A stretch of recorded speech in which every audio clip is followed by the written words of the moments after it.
From Viking invasions to Roman occupation, from countryside to coast, from historic wars between the English and the Scots to modern warfare, from a Scottish queen to a gypsy queen, from an artist from Manchester who regularly painted here to a local heroine who became a national icon, to boots discarded from weary walkers, from churches and abbeys to the ruins of priories, and stunning scenery on the way. Join us over the next few weeks as we follow the route of the stunning Northumberland 250. Day 4. Sunrise. Look at that. If we dropped a boat in down there and sailed straight across, we'd hit Denmark. What was that bay? Oh, isn't that beautiful?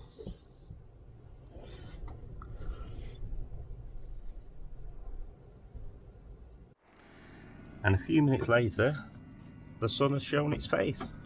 I don't know whether you can see that, but it's just crept up over the horizon.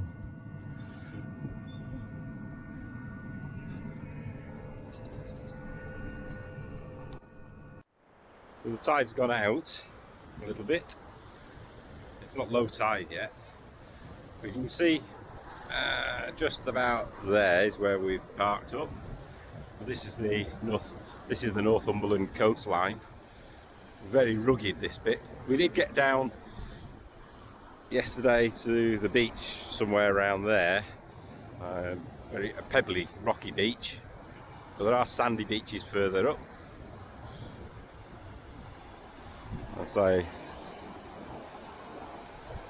the sun hasn't risen long. Yes.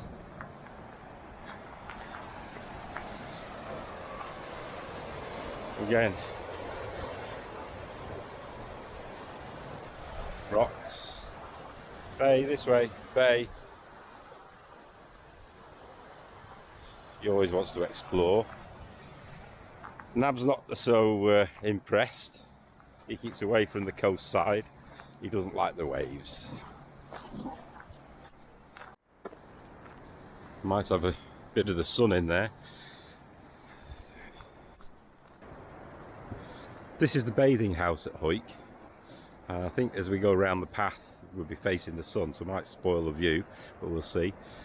The windows are supposed to give great views of the sea, and from where we are at the moment you can see why that is. So let's see what it looks like.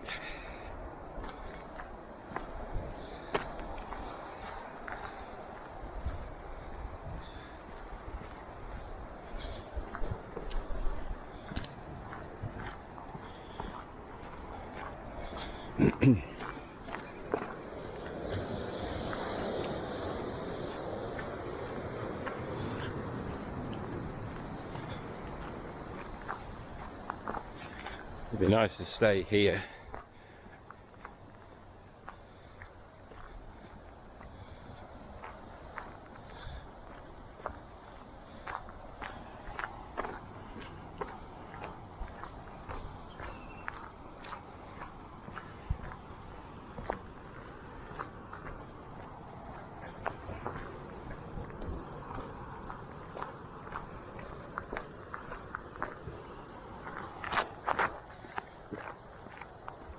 That might be a better view with the sun.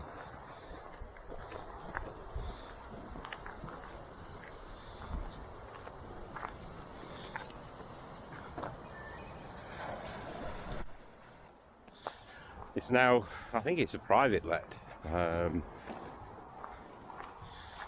Be a nice place to stay if it is.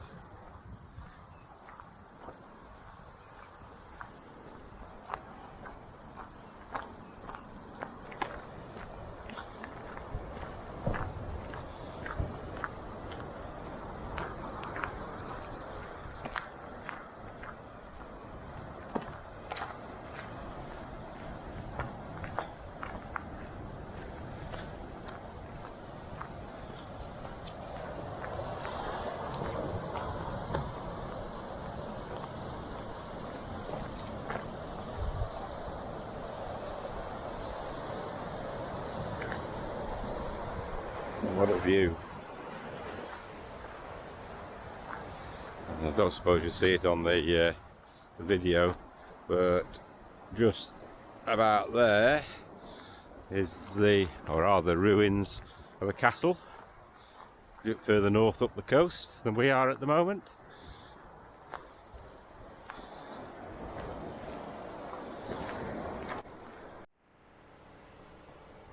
Not a bad spot to be having tea and toast or coffee and toast, No. is it? Breakfast time with a view like that. And the sound of crashing waves, although Nab doesn't like that bit.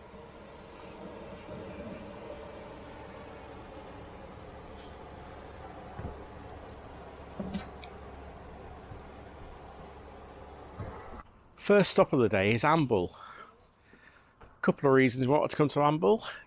If you don't know, we called our campervan Amble because she's an old ambulance, and also we don't like to rush. We like to amble along. So we thought, while we're at Amble, we've got to come, while we're in Amble, we've got to come to Amble. And there's a sundial here, the Amble sundial. And it's the biggest gnome, is it? Gnome? No, yeah, it's not gnome, is it? It's gnome.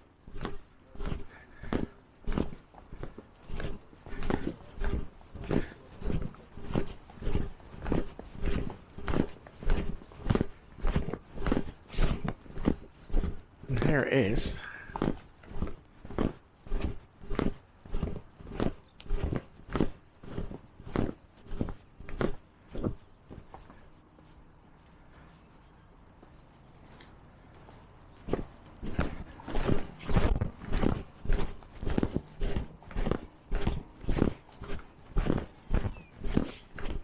Impressive. We had a quick wander around the town. There's not a lot going on, but we didn't expect there to be a lot here. But Amble is known as the friendliest port.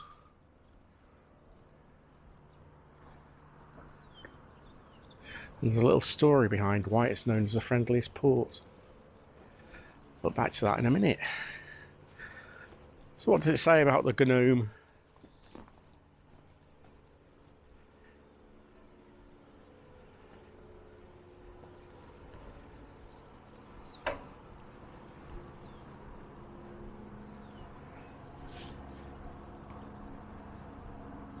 Telling the time by the Amble dial. Read the time on the dial using the Roman numerals for GMT and standard numbers for BST. On the graph below, find today's date on the horizontal. Oh, it gets complicated. On the horizontal date scale, and use a curve to find the number of minutes to add or subtract from dial time to get clock time. It's as simple as that. Well, sundials and clock time are differ because of the way the sun moves it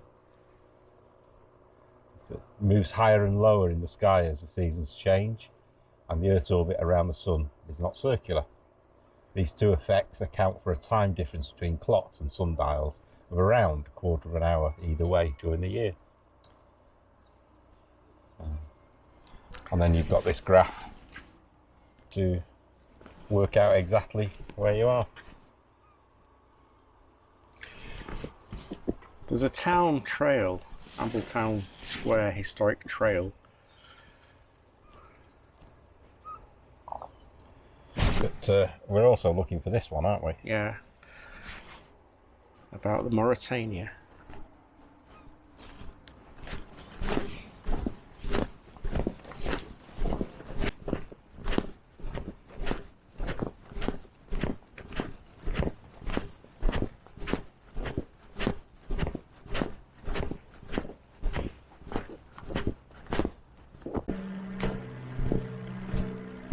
Biplane just flying over.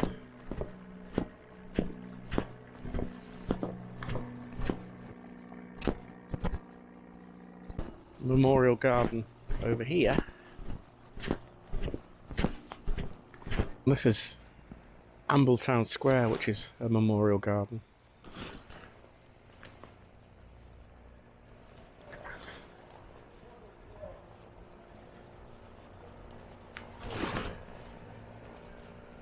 Nice little tranquil space.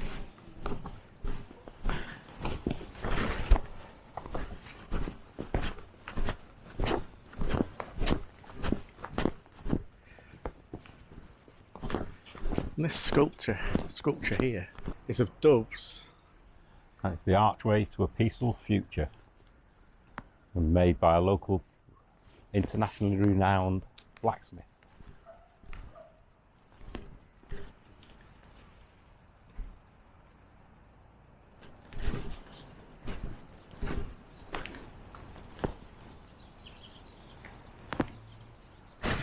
So it's got doves at the top, and then down here there are poppies.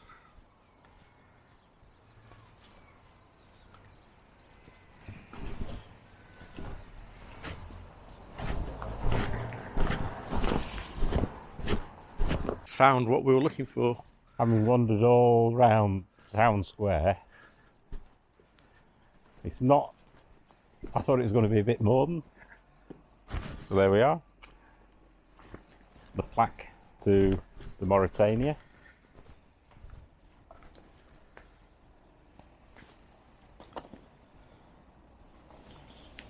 I think we'll go for a coffee. We'll tell you why there's a plaque to the Mauretania here.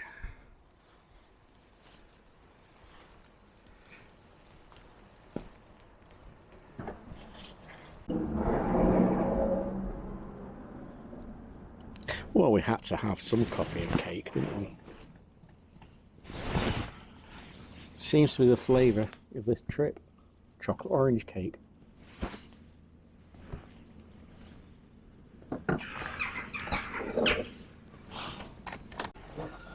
So we're using... I'm not saying so. We're using a few different guides for this trip. We're using the Wild Guide. We're also using this one. 111 places in Northumberland that you shouldn't miss. We are going to miss a lot of them. But the reason we came to Amble, apart from the van, was about that stone. Mauretania was the world's largest ship when she first entered service, a record quickly broken though by RMS Olympic. On a maiden voyage in 1907, she was awarded the Blue Riband for the fastest eastbound crossing of the Atlantic.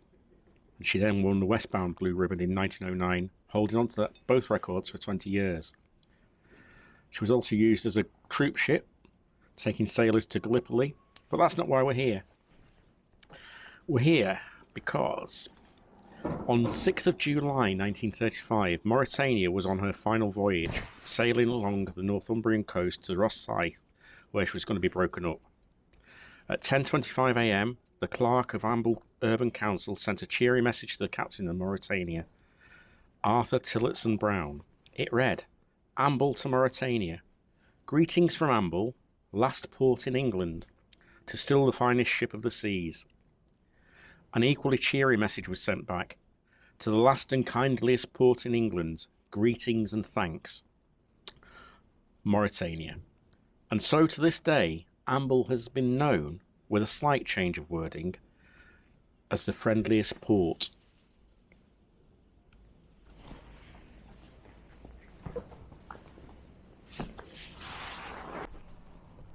So we've just come down to the harbour. It is still a fishing harbour. The RNLI boat here. There's some fishing trawlers up that way.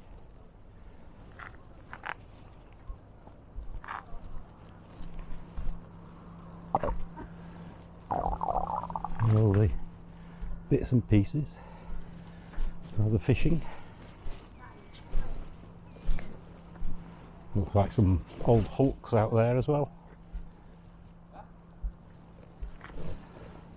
There's a little shopping village here, all in little huts.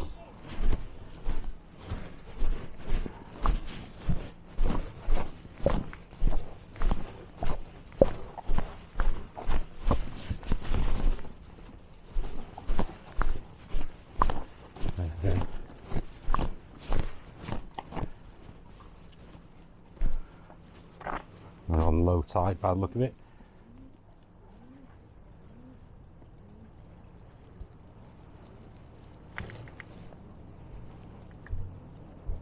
As I said before, there's a town trail. There's obviously, not sure what this sculpture depicts because we haven't got that information.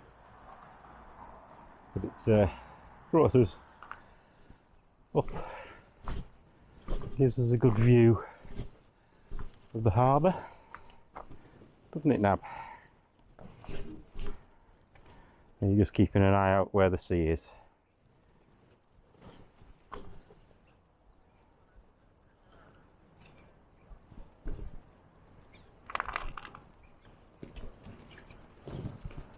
And Amble Park down there. We're at Walksworth Castle. Quite an impressive entrance, isn't it? It is, isn't it? Do you know any history of it yet? Not yet. That's why we're going in.